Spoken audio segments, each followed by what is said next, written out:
اعوذ باللہ من الشیطان الرجیم الحمد للہ رب العالمین والصلاة والسلام علی اشرف المرسلین سیدنا و نبینا محمد وعلی آلہ واصحابہ وازواجہ وذریاتہ واہل بیتہ اجمعین ومن تبعہ بإحسان الی یوم الدین اللہم اجعلنا منہم یا ارحم الراحمین آمین یا رب. اما بعد فاعوذ باللہ من الشیطان الرجیم رب اشرح لی صدری ویسر لی امری واحلل عقدۃ من لسانی یفقہوا قولی. اللہم اجعل ھذا لوجھک الکریم لا ریاء فیہ ولا سمعہ یا رب العالمین. ربنا تقبل منا انک انت السمیع العلیم وتب علینا انک انت التواب الرحیم. آمین یا رب العالمین. السلام علیکم ورحمۃ اللہ وبرکاتہ. الحمدللہ، انشاءاللہ آج ہم لوگ سورۃ الحجرات 26واں پارہ سورۃ الحجرات ہم لوگ پڑھیں گے انشاءاللہ. یہ سورہ بڑی اہمیت کی حامل ہے. قرآن کی تمام صورتیں بڑی اہمیت کی حامل ہیں، لیکن ہدایت کے نقطہ نگاہ سے اس صورت کی بڑی اہمیت ہے. کل 18 آیات ہیں اور سورت مدنی ہے. نام آیت نمبر 4 سے لیا گیا ہے. اس صورت کی آیات مدینہ کے آخری ادوار میں الگ الگ وقتوں میں نازل ہوئی ہیں غالباً، اور اللہ کے نبی صلی اللہ علیہ وآلہ وسلم نے اللہ کی ہدایت پر انہیں اس صورت میں یکجا کر دیا. جیسا کہ ہم سب جانتے ہیں کہ قرآن کی بیشتر صورتوں کی آیات الگ الگ وقتوں میں ہی نازل ہوتی رہی ہیں، اور آپ صلی اللہ علیہ وسلم نے اللہ کی ہدایت کے مطابق انہیں الگ الگ صورتوں میں مقام دیا ہے. جو بات پکار کر کہی جائے، مخاطب کر کے کہی جائے، وہ بڑی اہمیت کی حامل ہوتی ہے. قرآن میں 23 بار اللہ تعالیٰ نے تمام انسانوں کو مخاطب کیا ہے، انہیں آواز دے کر. ان میں تمام وہ لوگ ہیں جو ایمان والے ہیں وہ بھی ہیں، جو ایمان والے نہیں ہیں وہ بھی ہیں، جو اہل کتاب میں سے یہودی نصرانی ہیں وہ بھی ہیں، جو مشرکین ہیں وہ بھی ہیں. تمام انسان کو اللہ نے مخاطب کیا. مزید یہ کہ اللہ تعالیٰ نے قرآن میں ایمان والوں کو 89 ٹائمز، ایک کم 90 بار آواز دے کر کچھ ہدایتیں دی ہیں. اگر ایمان والے صرف انہی آیات کو جس میں اللہ تعالیٰ نے انہیں آواز دے کر کوئی ہدایت دی ہے، انہی باتوں پر ہی عمل کرنے والے ہو جاتے تو مسلمانوں کی حالت اور کیفیت وہ نہیں ہوتی جو آج ہے. افسوس ایسا نہ ہوا. اللہ تعالیٰ ہمیں ایسا کرنے کی توفیق عطا فرمائے یا رب العالمین. اس صورت میں ایمان والوں کو 5 بار، اور تمام انسانوں کو جن میں ایمان والے بھی شامل ہیں، ایک بار اللہ تعالیٰ نے مخاطب کیا ہے پکار کر، آواز دے کر. ہم مسلمان اگر صرف اس صورت کی نداؤں پر ہی عمل کرنے والے بن جائیں تو اپنے معاشرے میں خوشگوار تبدیلیاں پائیں گے. اللہ تعالیٰ ہمیں اس کی توفیق عطا فرمائے یا رب العالمین. آمین یا رب العالمین. اعوذ باللہ السمیع العلیم من الشیطان الرجیم من حمزہ ونفخہ ونفثہ. بسم اللہ الرحمن الرحیم. یا ایھا الذین آمنوا لا تقدموا بین یدی اللہ ورسولہ واتقوا اللہ ان اللہ سمیع علیم. یہ پہلی آیت ہے سورۃ الحجرات کی. اللہ تعالیٰ ایمان والوں کو آواز دے کے کہہ رہے ہیں، اے ایمان والو، اے وہ لوگ جو ایمان لائے ہو، مت آگے بڑھو اللہ اور اس کے رسول سے، اور اللہ کا تقوی اختیار کرو، اللہ سے کی ناراضگی سے بچو. بے شک اللہ تعالیٰ سب کچھ سننے والے اور سب کچھ جاننے والے ہیں. اللہ کی سنت، اللہ کا طریقہ، اللہ کی ہدایت، اور یہ قرآن جس میں ان کا ذکر ہے، اور نبی کریم صلی اللہ علیہ وسلم کی تعلیمات، ان سے آگے بڑھنا ہی اللہ اور اس کے رسول سے آگے بڑھنا ہے. ان کو من و ان تک تسلیم نہ کرنا یہی ہے جس کی طرف یہ آیت اشارہ کر رہی ہے۔ یہاں پر جسمانی آگے بڑھنے سے تعلق نہیں، ظاہر ہے اللہ تعالیٰ تو لیسا کمثلہ شیء، اللہ کی طرح تو کوئی شے نہیں۔ یہاں پر جو اللہ کی ہدایات ہیں، نبی کریم صلی اللہ علیہ وسلم کی تعلیمات ہیں، ان سے تجاوز کرنا ہی یہ ہے آگے بڑھنا اللہ کے اور اللہ کے رسول سے۔ اللہ تعالی ہم سب کو اس کی سمجھ عطا فرمائے۔ اگر ہم ایمان والوں نے صرف اسی ایک آیت پر خلوص نیتی کے ساتھ عمل کرنے والے ہو جاتے تو دین اسلام پر بنے فرقے اور جماعتیں سمٹ کر ایک ہو جاتی اور سرخرو ہونے والی وہ جماعت بن جاتی جس پر آپ صلی اللہ علیہ وسلم نے تھے اور صحابہ کرام تھے۔ لیکن افسوس، اللہ نے قرآن میں فرمایا تفرقہ مت پڑھو، ہم لوگوں نے تفرقے میں پڑھے، پھر جماعتیں الگ الگ بنانی شروع کر دی، ہاں ایک دوسرے سے آگے بڑھنے کی کوشش شروع کر دی وغیرہ وغیرہ۔ اللہ تعالیٰ آج بھی ہمیں اس کی سمجھ عطا فرمائے تو آج یہ تمام جماعتیں سمٹ کر ایک ہو جائیں گی۔ یا اللہ ہمیں ہم سب کو اس کی توفیق عطا فرمائے، آمین۔ ابن عباس رضی اللہ تعالیٰ کا قول ہے کہ اس کا مطلب یہ ہے کہ کتاب اور سنت کے خلاف بات نہ کرو۔ اس صورت کی یہ پہلی ندا ہے جو اللہ رب العزت نے ایمان والوں کو مخاطب کیا ہے۔ آیت نمبر 2، یا ایھا الذین آمنوا لا ترفعوا اصواتکم فوق صوت النبی ولا تجهروا له بالقول كجهر بعضكم لبعض ان تحبط اعمالكم وانتم لا تشعرون۔ آیت نمبر 2، اے ایمان والو، اپنی آواز کو نبی صلی اللہ علیہ وسلم کی آواز سے اونچی مت کرو، اور نہ ہی ان سے اس طرح اونچی آواز میں بات کرو جیسے تم لوگ اپنی آپس کی گفتگو میں کیا کرتے ہو کہ تمہارے اعمال ضائع ہو جائیں اور تمہیں اس کا پتہ بھی نہ لگے۔ آیت نمبر 3، ان الذین یغضون اصواتهم عند رسول اللہ اولئک الذین امتحن اللہ قلوبهم للتقوی لہم مغفرۃ واجر عظیم۔ بے شک وہ لوگ جو آپ کے نزدیک اپنی آوازوں کو دھیمی رکھتے ہیں، یہی وہ لوگ ہیں جن کے دلوں میں اللہ کی ناراضگی سے بچتے رہنے کے عزم کو اللہ نے جانچ لیا ہے، ان کے لیے اللہ کی مغفرت اور عظیم اجر ہے۔ سبحان اللہ۔ اس صورت کی یہ دو آیات آج اللہ کے نبی صلی اللہ علیہ وسلم ہمارے درمیان تو نہیں ہیں، لیکن یہاں سے ایک عمومی بات کا پتہ لگتا ہے، وہ یہ کہ اللہ نے جس کو دنیا میں جو مقام دیا ہے اس مقام کو ملحوظ خاطر رکھا جائے ان سے تعلقات کے درمیان۔ یہ میری نظر میں ان دو آیات سے جو ہمیں تعلیم ملتی ہے وہ یہ ہے۔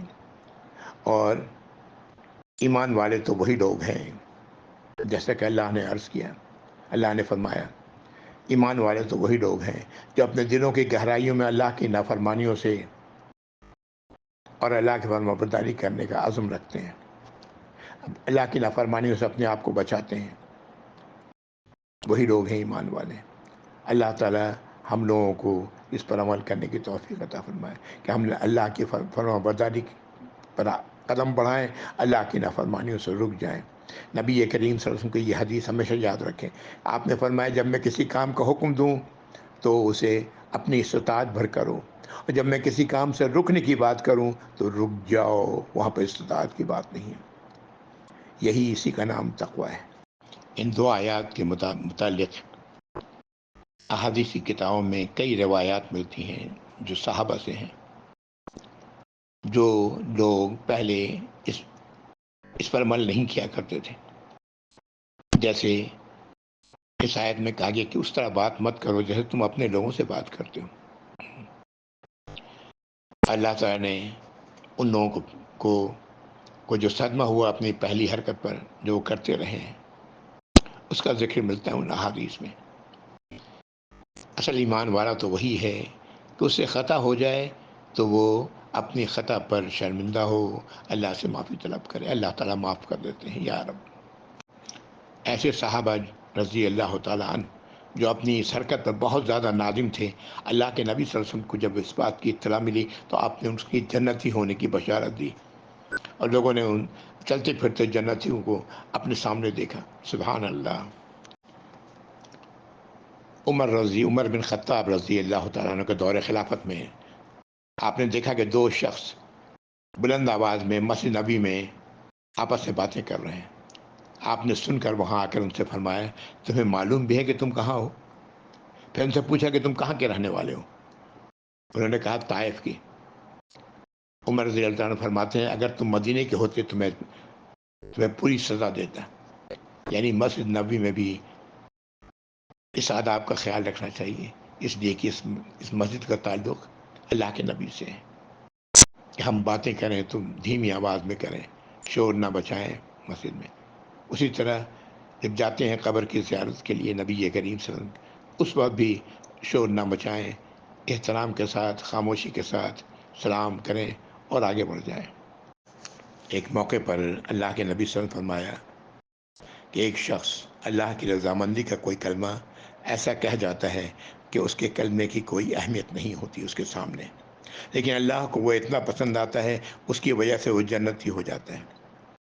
اسی طرح انسان اللہ کی ناراضگی کا کوئی ایسا کلمہ کہہ جاتا ہے، اس کے نزدیک کوئی اہمیت نہیں ہوتی اس کی، لیکن اللہ تعالیٰ اس کلمے کی وجہ سے جہنم کے اس قدر نیچے کے طبقے میں پہنچا دیتا ہے جو گڑھا زمین و آسمان سے بھی زیادہ گہرا ہے۔ اللہ تعالیٰ ہمیں سمجھ عطا فرمائے، ہم جو باتیں کریں سوچ سمجھ کے کریں، ہاں، ایسے کلمات سے گریز کریں جو اللہ کی نافرمانی کا ذریعہ بنے، اللہ کی ناراضگی کا ذریعہ بنے، یا رب العالمین۔ عمر رضی اللہ عنہ سے کسی نے سوال کیا، کیا ہے امیر المومنین، ایک وہ شخص ہے جس سے نافرمانی کی خواہش ہی نہ ہو اور نہ وہ کوئی نافرمانی اس نے کی ہو، اور دوسرا وہ شخص ہو جس کے اندر نافرمانی کی خواہش ہو لیکن وہ برا کام نہیں کرتا، اپنے آپ کو اس سے بچاتا ہے، ان میں افضل کون ہے؟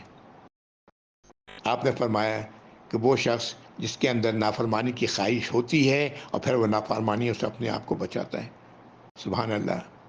اللہ تعالیٰ ہم لوگوں کو ایسا ہی بنائے۔ ہم لوگوں کے اندر بھی بہت ساری باتیں، بہت سارے خیالات، بہت سارے وسوسے شیطان ایسے ڈالتے ہیں جو ہم نافرمانی کی طرف ہمیں بڑھاتے ہیں، لیکن الحمدللہ اللہ ہمیں اس سے بچا لیتے ہیں، اور وہ بچاتے اس لیے ہیں کہ اللہ نے یہ توفیق ہمیں عطا فرمائی۔ اللہ تعالیٰ ہم سب کو اس کی سمجھ عطا فرمائے، آمین یا رب العالمین۔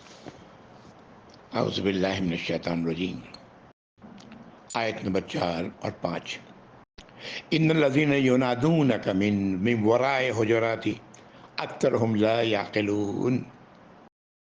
بے شک وہ لوگ جو آپ کو آواز دیتے ہیں آپ کے حجرے کے پیچھے سے، ان میں بیشتر وہ لوگ ہیں جو عقل سے کام نہیں لیتے، بے عقل ہیں۔ وَلَوْ أَنَّهُمْ صَبَرُوا حَتَّى تَخْرُجَ إِلَيْهِمْ لَكَانَ خَيْرًا لَهُمْ وَاللَّهُ غَفُورٌ رَحِيمٌ۔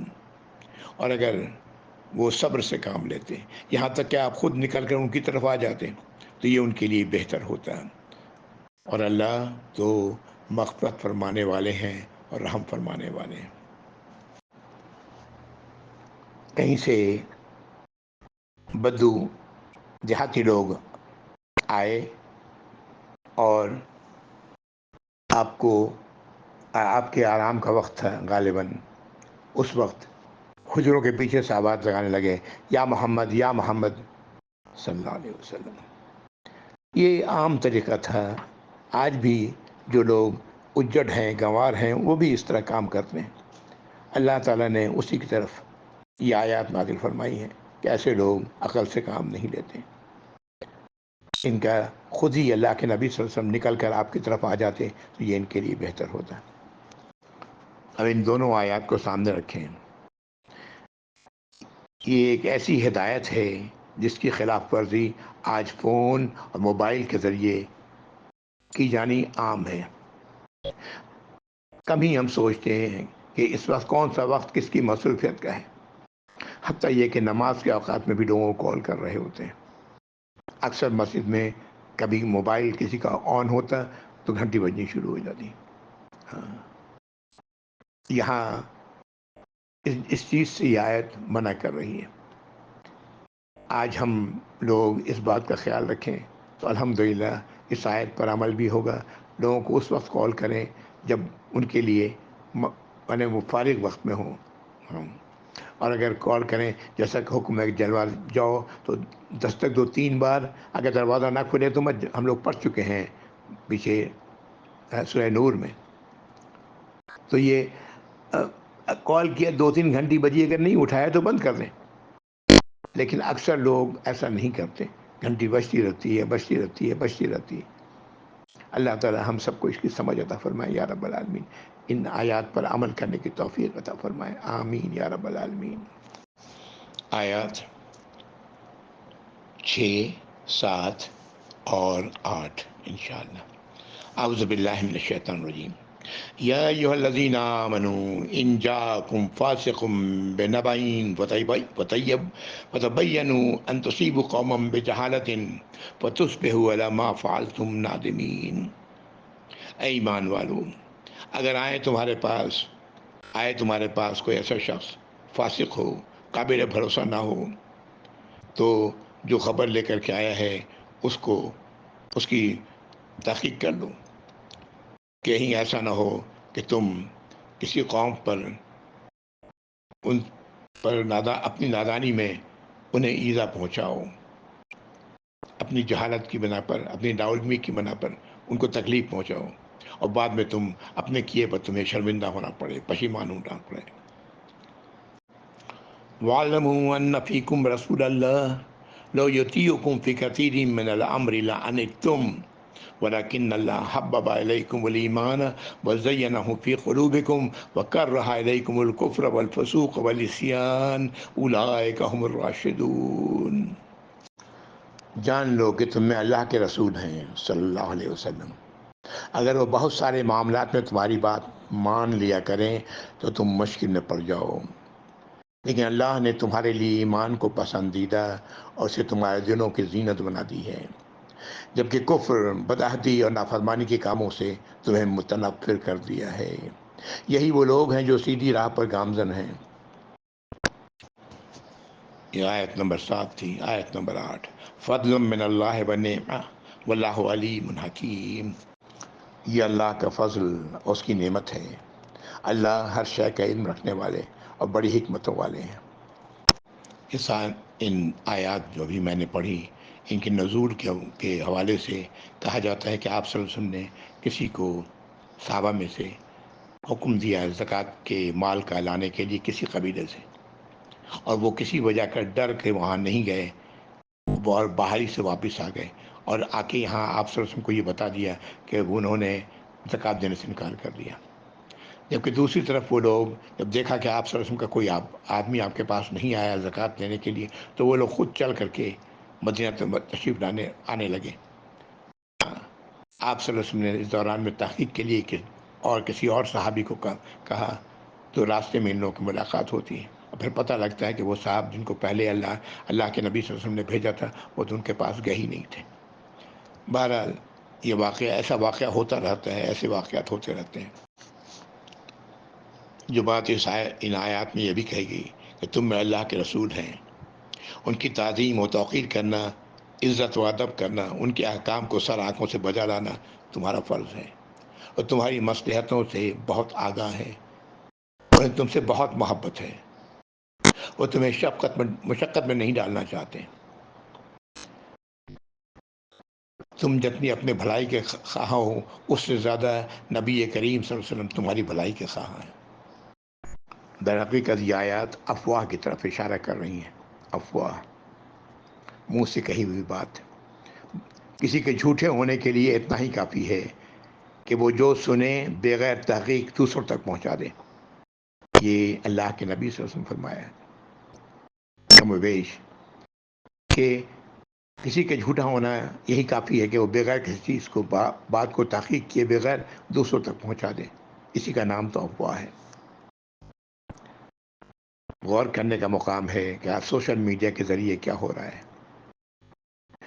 اور لوگ اسے نیکی کا کام سمجھتے ہوئے ایسی باتوں کو وائرل کر رہے ہیں جن کی صداقت کا انہیں کوئی علم نہیں ہوتا۔ وہ سمجھتے ہیں کہ یہ بڑا نیکی کا کام ہے. یہ نیکی کا کام نہیں ہے، بہت بہت برا کام ہے. ہاں، کسی چیز کو، کوئی بھی خبر کو، کوئی بھی حدیث سمجھ کے کسی بات کو آگے نہ بڑھائیں جب تک کہ اس کی تحقیق نہ کر لیں. یہ بہت ضروری ہے.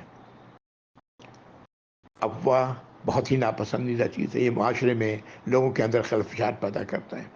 اللہ تعالی ہم سب کو اس سے محفوظ رکھے یا رب العالمین.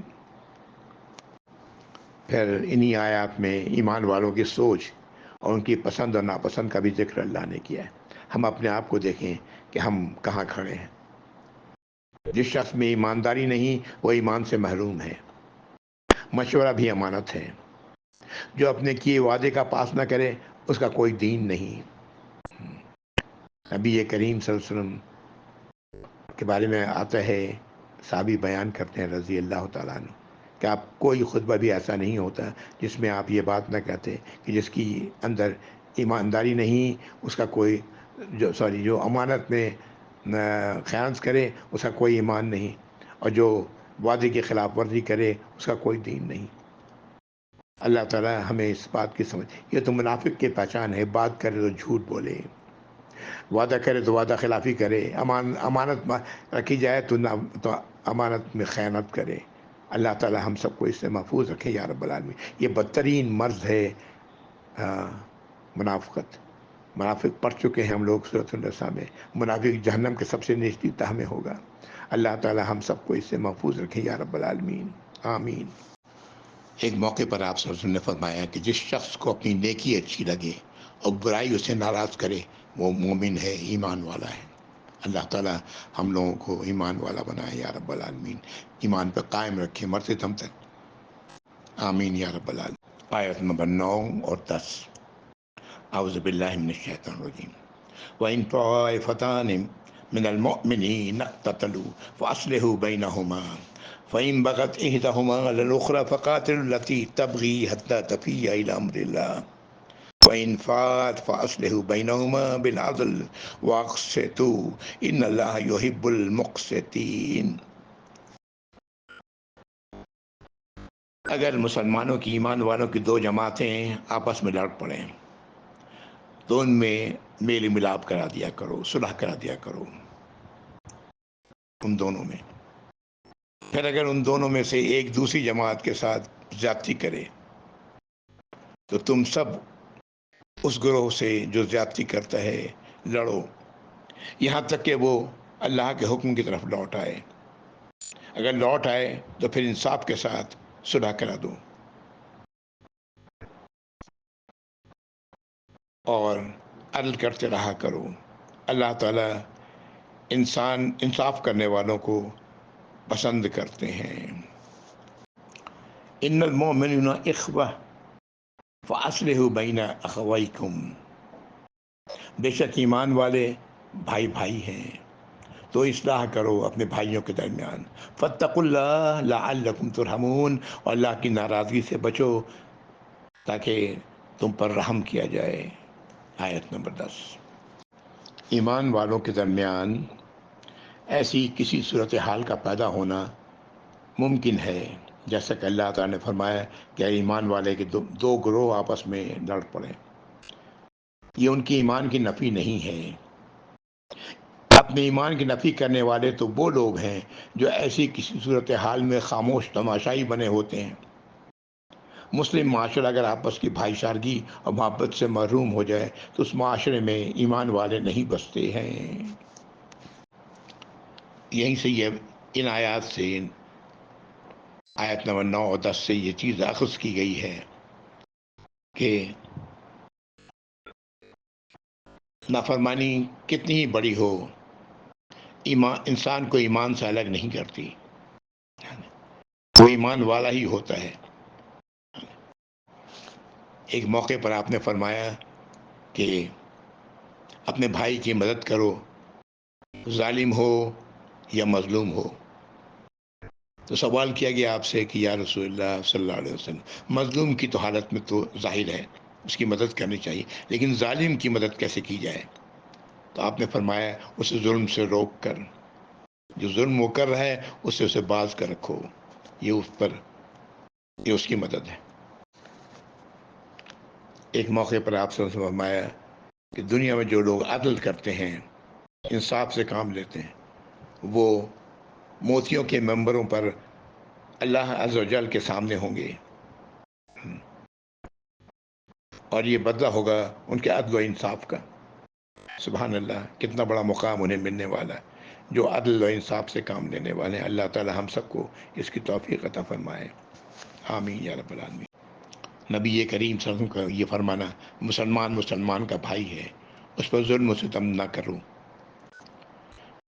ایک اور حدیث میں آپ فرماتے ہیں اللہ تعالیٰ اپنے غلام کی مدد کرتا رہتا ہے جب تک کہ وہ اپنے بھائی کی مدد میں لگا رہتا ہے۔ ایک اور حدیث میں آپ نے فرمایا جب کوئی مسلمان اپنے غیر حاضر بھائی مسلمان کے لیے اس کے پس و پشت دعا کرتا ہے تو فرشتہ کہتا ہے آمین، کیا تمہارے لیے بھی ایسا ہی اللہ فرمائے، ایسا ہی اللہ کریں۔ اور بہت ساری روایات ہیں اس سلسلے میں ملتی ہیں۔ ایک اور حدیث میں آپ نے فرمایا مسلمان سارے کے سارے اپنے محبت اور رحمدلی اور میل جول میں مثل ایک جسم کے ہیں، جب کسی کو عضو کو تکلیف ہوتی ہے سارا جسم تڑپ اٹھتا ہے۔ مومن کے لیے مثل دیوار ہے جس کا ایک حصہ دوسرے حصے کو تقویت پہنچاتا ہے اور مضبوط کرتا ہے۔ آپ نے دونوں ہاتھ کی انگلیوں کو ایک دوسرے سے ملا کر اشارہ کیا۔ ایک اور روایت میں ملتی ہے کہ مومن کا تعلق اہل ایمان سے ایسا ہے جیسے سر کا تعلق جسم سے ہے۔ ہمیں آج غور کرنا چاہیے کہ آج ہم کہاں کھڑے ہیں۔ اس کا جواب کئی بار اس طرح لوگ دے دیتے ہیں کہ وہ ایمان والا ہے ہی نہیں، اس سے کیا محبت رکھی جائے۔ تو نبی کریم صلی اللہ علیہ وسلم کا یہ قول یاد رکھیں۔ آپ صلی اللہ علیہ وسلم فرمایا کہ اسلام ظاہر ہے اور ایمان دل میں ہے۔ پھر آپ نے اپنے سینے کی طرف 3 بار اشارہ کیا، فرمایا تقویٰ یہاں ہے، تقویٰ یہاں ہے، تقویٰ یہاں ہے۔ نہ میں کسی کے دل کا حال جان سکتا ہوں، نہ آپ میرے دل کا حال جان سکتے ہیں۔ دل کا معاملہ اللہ پر چھوڑ دینا چاہیے۔ ہر وہ شخص جو اپنے آپ کو مسلمان کہتا ہے، لا الہ الا اللہ محمد رسول اللہ کا اعتراف کرتا ہے، وہ ہمارے لیے ایمان والا ہے، اور ہمیں چاہیے کہ اس کے ساتھ ایسا ہی تعلق کریں ایسا ہی تعلق رکھیں جیسا کہ اللہ رب العزت چاہتے ہیں، قرآنی آیات چاہتی ہیں، اللہ کی نبی کی ہدایات چاہتی ہیں۔ باقی معاملہ اس کا اللہ کے ساتھ ہے۔ وہ معروف حدیث آپ نے بھی سنی ہوگی کہ کسی جنگ میں کسی نے کافر نے کلمہ پڑھ دیا اور آپ نے، اسامہ بن زید تھے رضی اللہ تعالیٰ عنہ، ایک لمحے کے رکے اور پھر اسے مار دیا تلوار سے۔ بعد میں جب آپ نے سوال کیا، یہ بتایا دل میں خلش تھی، نبی کریم صلی اللہ علیہ وسلم کے سامنے آپ نے جب یہ بات رکھی تو آپ نے فرمایا کہ اسامہ تم نے کیا اس کا دل چیر کے دیکھا تھا کہ تم یہ کہہ رہے ہو کہ اس نے موت کے ڈر سے کلمہ پڑھ دیا؟ کیا کرو گے اس وقت جب یہ کلمہ اللہ کے سامنے فریاد کرے گا؟ اسامہ رضی اللہ عنہ فرماتے ہیں کہ اس وقت میری خواہش ہی کاش میں آج مسلمان ہوا ہوتا۔ اس لیے ہمیں کوئی حق نہیں پہنچتا کسی کے ایمان کی بات کی جائے، کسی کو منافق کہا جائے، کسی کو فاجر کہا جائے، وہ اس کا اپنا عمل ہے۔ جو وہ سامنے کر رہا ہے اگر وہ درست نہیں ہے تو اس کی اصلاح کرنے کی کوشش کی جائے گی، اور اس طرح کی جائے گی جیسے کہ اللہ نے اصلاح کرنے کی تعلیم دی ہے قرآن کے اندر۔ آیت نمبر 11، اعوذ باللہ من الشیطان الرجیم۔ یا ایھا الذین آمنوا لا یسخر قوم من قوم عسیٰ ان یکونوا خیرا منہم۔ اے ایمان والو، مت مذاق بناؤ، مت مسخرہ پن کرو، کوئی قوم دوسرے قوم کی، یا کوئی شخص دوسرے شخص کی، ہو سکتا ہے کہ وہ اس سے بہتر ہو، یہ ہو سکتا ہے وہ ان لوگوں سے بہتر ہو جو ان لوگوں کا مذاق اڑا رہے ہیں۔ وَلَنِسَاءٌ مِّن نِسَاءٍ حَتَّىٰ يَكُنَّ خَيْرًا مِّنْهُنَّ، اور نہ ہی عورتیں ایسا کریں، ہو سکتا ہے کہ وہ عورتیں ان سے بہتر ہوں۔ وَلَا تَلْمِزُوا أَنفُسَكُمْ وَلَا تَنَابَزُوا بِالْأَلْقَابِ، اور آپس میں ایک دوسرے کو عیب نہ لگاؤ، نہ کسی کو برے لقب دو۔ بئس الاسم الفسوق بعد الایمان، ایمان کے بعد یہ بہت ہی فسق کا کام ہے، بہت برا کام ہے۔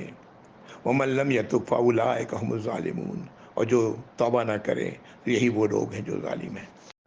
جو بات کہی گئی اس آیت میں، اے ایمان والو، کسی قوم یا فرد کو اپنی تمسخر کا نشانہ مت بناؤ۔ ہو سکتا ہے وہ تمسخر کرنے والوں سے بہتر ہوں، اور نہ عورتیں دوسری عورتوں کا مذاق اڑائیں۔ ممکن ہے وہ مذاق اڑانے والیوں سے بہتر ہوں۔ آپس میں تانا زنی، الزام تراشی نہ کیا کرو، اور نہ برے نام سے کسی کو پکارو۔ ایمان لانے کے بعد کسی کو فاسق و بد کردار کا نام دینا بہت ہی برا ہے۔ ایسی حرکتوں سے توبہ نہ کرنے والے لوگ ہی ظالم ہیں۔ اللہ کے نبی صلی اللہ علیہ وسلم نے تکبر کی تعریف بیان کی ہے، یا ہم سب کو یاد رکھنا چاہیے۔ آپ نے فرمایا حق بات سے منہ موڑ لینے کا اور لوگوں کو ذلیل و خوار سمجھنے کا نام تکبر ہے۔ ان میں سے کوئی بھی کام کیا جائے، صحیح بات سامنے آ جائے، تسلیم نہ کیا جائے، تکبر ہے۔ دوسروں کو اپنے سے کمتر سمجھا جائے، تکبر ہے۔ اللہ تعالی ہم لوگوں کو اس سے محفوظ رکھے۔ تکبر اللہ کی چادر ہے، اللہ تعالیٰ کی چادر کو کھینچنے والا، اللہ تعالیٰ اسے چھوڑیں گے نہیں۔ جس کے دل میں رائی کے برابر بھی تکبر ہے، وہ جہنم سے نہیں نکالا جائے گا۔ حمز اور لمز،